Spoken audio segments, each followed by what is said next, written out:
Sometimes when we are working with the schematic and the PCB, we don't want to keep switching between tabs. In that case, we can use Split View. It's really simple.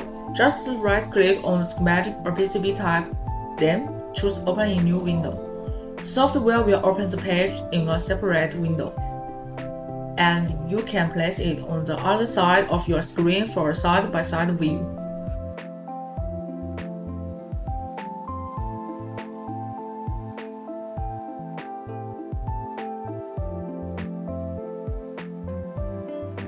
The great thing about Split View is that when you select a component in one window,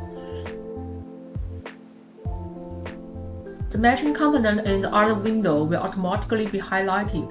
For example, if you click a component in the schematic window, it will be selected in the PCB window as well, making it easy to see its position in both the circuit and the layout. And it works both ways.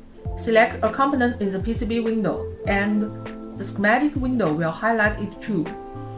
When you combine this with the cross-select feature, your workflow becomes even faster because you don't have to constantly switch views.